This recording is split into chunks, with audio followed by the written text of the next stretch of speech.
Hey, how's it going? Peter Trainer from Nudge Training. It's another video about meditation and in particular how to stop thinking. I did a video this morning on the step-by-step process of doing meditations and what to look for, to observe and things like that. But the challenge for a lot of people is to stop thinking and the stopping the mind chatter. And I was told years ago that, meditation is great. You can meditate 5 minutes, 10 minutes, half an hour, 2 hours. People do that, 4 hours even. That's a lot of time. Or you can actually utilize your day-to-day moments to incorporate the same value of meditation. And the value is of being present in the moment and not having your mind take over, essentially run your day. I mean, every person on the planet has moments where their mind is taken over and basically it's just an endless stream of drivel. Most of it doesn't help you. I mean, yeah, you're pondering things, you're in the moment, you're thinking of a car that's in front of you, or whatever. There's that conscious stuff, but most of it's really needless. I mean, you could drive a car and not really think, and actually go by, half an hour on a highway or something, and go, gosh, I don't even remember that half hour, because you're just in a haze of thought. And so, how do you stop thinking? And what is some methods that you can use to stop thinking? Well, what is really interesting when you go through this process is you start to realize when you look at nature,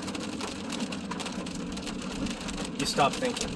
And you might not consistently not think, but you will shut off the mind jargon. It's pretty interesting. You just look at anything that nature has made.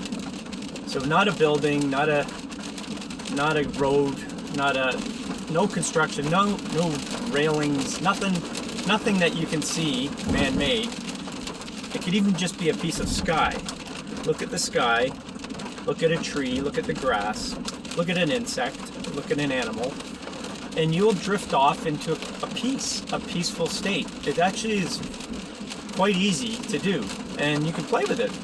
So that's a really, really good tool. And so try that one out. There's many. I like to use just my breath at times, even while you're in a conversation. Sometimes it's hard to listen to somebody and you're drifting off on your own thoughts while they're talking, so you're not giving them full attention. It happens to all of us, but we need to be good listeners. Okay, so if you use your breath as a guide, so taking a deep diaphragmatic breath, that's a belly breath, or using your diaphragm while you breathe in, that means pushing your stomach out when you breathe in. And take the fullest deep slow breath that you can. And that long slow breath is going to allow the presence to come in, because one, you're just putting your attention only on one thing, just your breath. That is really helpful. Putting your attention on your breath. And you can do that anytime in the day. If you're stressing out, it's a good practicing tool to teach yourself to stop thinking under stress. Most people react to stress. They don't become creators in stressful moments. They become reactors to the moment, to the situation, to the thought. And it's repetitive, and it cascades into multiple thoughts, and it brings in like things. If you ever notice too, if you are stressing out about something, it's an issue that happened in the past, or you're worrying about something in the future, okay?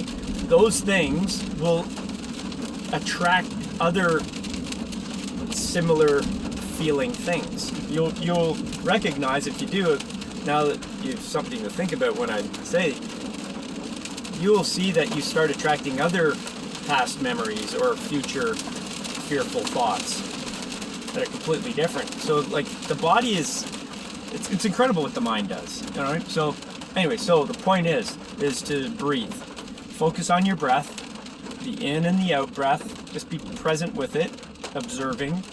While you're talking to somebody is even helpful. It'll at least shut it down to one thing, but you'll at least be able to listen to them a little more clear without going off in your own thoughts. I was told I was ADD years ago.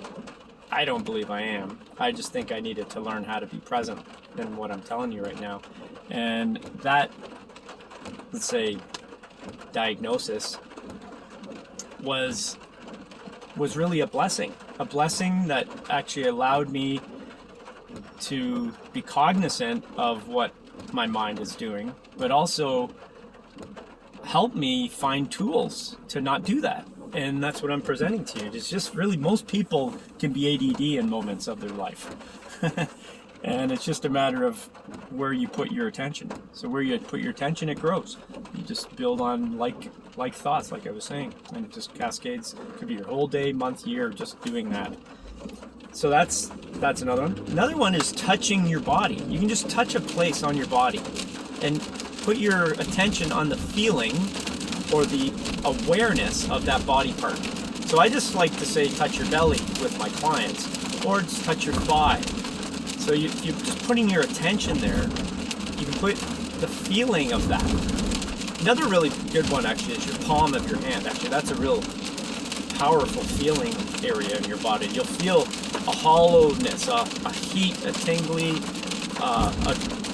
expansion is probably a really good word. Expansive feeling. I mean, it feels like your hand is growing in size.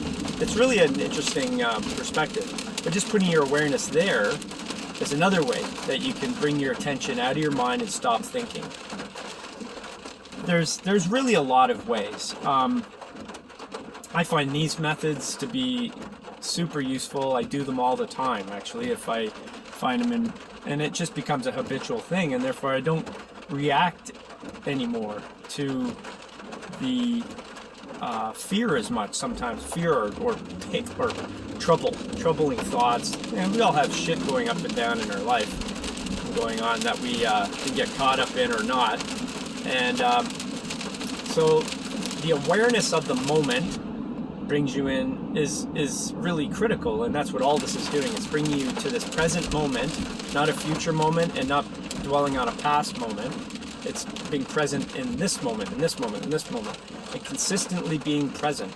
That is training. That's training for you to be a better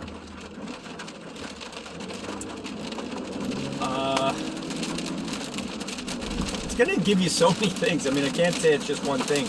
The benefits are great, and you're going to find your own benefits, but a lot of it is not getting caught up in emotion. I think that's the big trigger for most people, is we get caught up in an emotional state, and it cascades into a long process of many moments in a row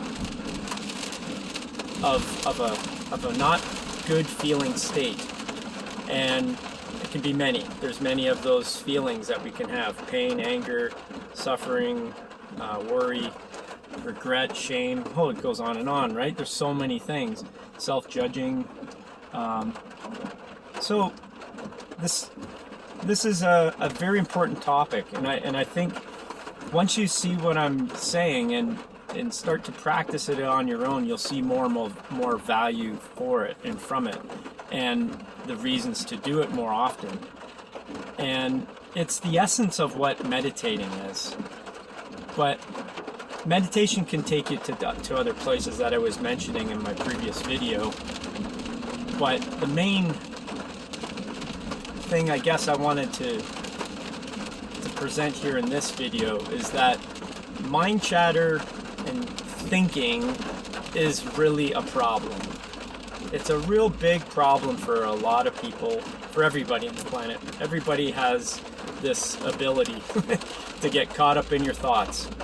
And I can tell you, most thoughts are bullshit. They don't serve you at all, okay? Most fears are made up and they never come true, okay? You'll realize that if you haven't already. It's a pretty evident once you start practicing what I'm talking about. But you're gonna see this as one of the most valuable things that you can do. And as I said, meditation is a way to do that. But that preliminary stage of stopping yourself from thinking actually stops people from going further into meditation, because they say, oh, I can't stop thinking. So it is a self-practice that needs to be maintained. It doesn't have to be super maintained. Once you get to a level, your cognitive awareness is greater, and you recognize when you're not in that state. And that state, I can tell you, is always a happy state. Eventually bleeds into something very happy. It's pleasing. It is a state opposite of fear and all those worrying thoughts or fearful thoughts or all those emotional thoughts that are not feeling good. All right, I'm going on about that over and over, but I think you got my point. If you have any questions, please put them into the comments down there. I'm trying to get this thing going. I don't even know if I've got a few yet. I've got tons of videos with nobody viewing it, but if this made sense to you and you liked it, love the thumbs up. I'd love the subscription, and I'd love to share more of these insights with you. It helps if I have questions so I know what to talk about.